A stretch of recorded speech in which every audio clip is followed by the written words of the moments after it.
Considérons attentivement ce qui, si souvent, cause un déséquilibre. Cette conception étriquée de l'homme concernant la croix. Nous donnons une grande importance aux côtés de la croix liée à notre identification avec Christ dans sa mort. Par cette mort à la croix, nos péchés sont ôtés. Il y a aussi la mise de côté d'une sorte d'homme, c'est absolument vrai. Il n'y a rien à redire en cela. Cela demeure et nous ne pouvons rien y ajouter, c'est vrai. Mais de nouveau, il y a un très grand danger qui peut surgir aussitôt de cela. Notre individualité n'est pas anéantie par la croix. La croix ne nous a pas rejetés en tant qu'être humain. La croix ne détruit pas notre spécificité. Elle traite avec la base de notre humanité sur laquelle nous vivons, en relation avec Adam.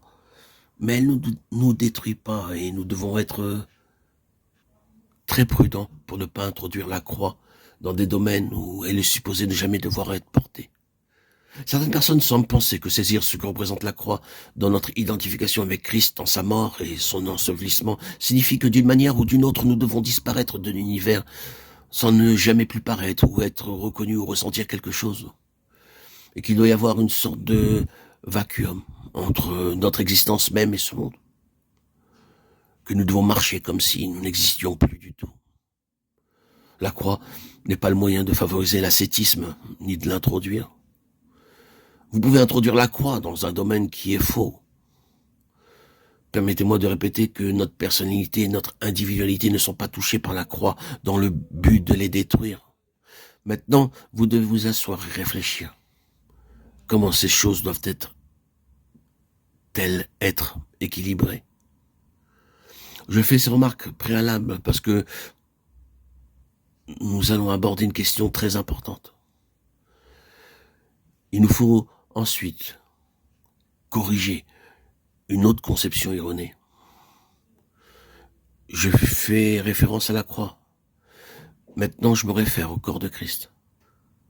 Bien, le corps de Christ est une grande vérité, une grande réalité, une chose merveilleuse. Il n'y a rien à retrancher à toute la révélation de la vérité et de la doctrine du corps de Christ. Mais nous devons être très prudents, car une fausse conception du corps, de l'Église qui est son corps, peut résulter de la pensée que l'individu, dans son caractère distinctif, est annihilé et que nous fusionnons tous en une masse informe, que tout ce qui permet notre identification est dissous et que nous perdons toute personnalité dans une certaine chose appelée le corps.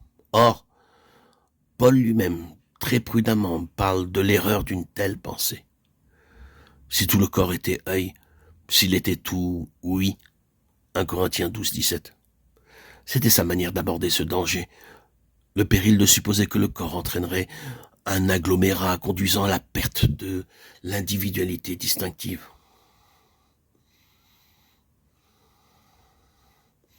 Nous devons seulement considérer nos corps dans ces deux domaines, l'intérieur et l'extérieur, et nous trouverons que dans la plus petite partie, le plus petit organe, il y a quelque chose d'absolument distinctif.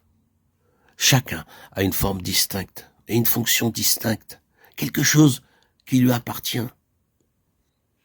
Un des effets de la maladie dans le corps humain consiste à détruire le caractère distinctif d'un organe pour qu'il perde sa fonction propre et sa particularité. C'est une maladie.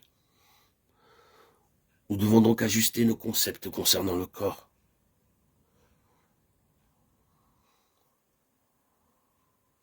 Oui, l'individualisme doit être rejeté, mais non l'individualité. Jamais.